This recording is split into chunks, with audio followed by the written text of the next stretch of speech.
Welcome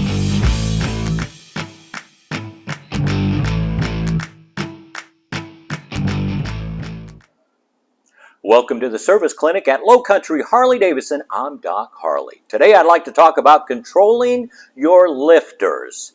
Back in 2018, we worked on this motorcycle, a 2018 Classic 114, and we bumped up the compression and bumped up the cc's to 124, put some oversized valves into the heads and flowed them, and put a very high lift cam.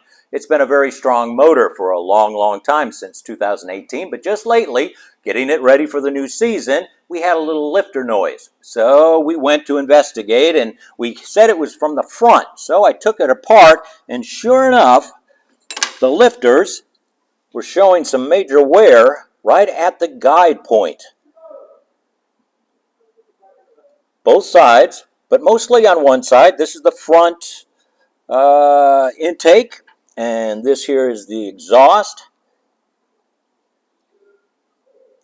And we're going, okay, it's a very high lift cam. What's causing this? Well, we had, in 2018, the plastic guides in here, and what had happened was it came loose. Why did it come loose? Well, because as a higher lift cam than the Harley-Davidson 517, when the cam is rotating and the lifter is trying to go up, the cam, a lot of aftermarket cams you have to watch, want to twist as it is going up. And we're finding out that the plastic does not work when you're over the limit of a Harley-Davidson cam.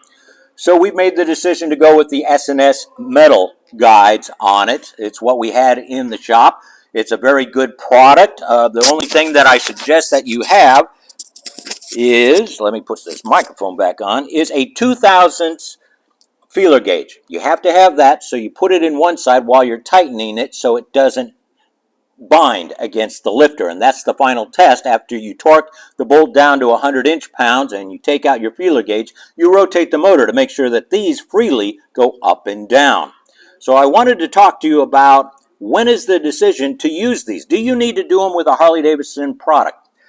Right now, with my experience, and it's limited to Harley-Davidson products, but I have never seen these get twisted and start marking up the lifters up to the 517 lift on the Harley-Davidson.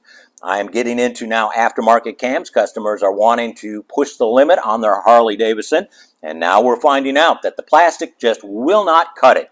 So if you're on the border of building a motor and wondering, should I invest into these metal cuffs or not? Yes. If you are pushing past the Harley-Davidson 517 cam, go with the metal. Can you do it to a Harley-Davidson cam? Yes.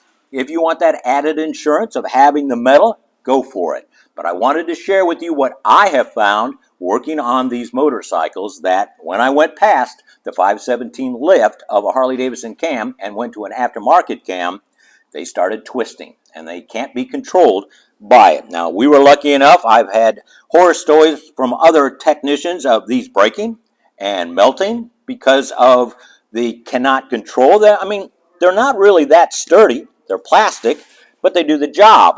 And there's no really high wear marks on the plastic, just a tiny bit. Now, we did check for the lift to make sure it wasn't butting into it, and we didn't, and we're fine. So we're replacing the lifters just because of the mileage on it.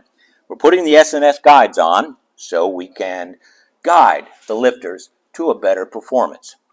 I'm Doc Harley. We'll see you next week.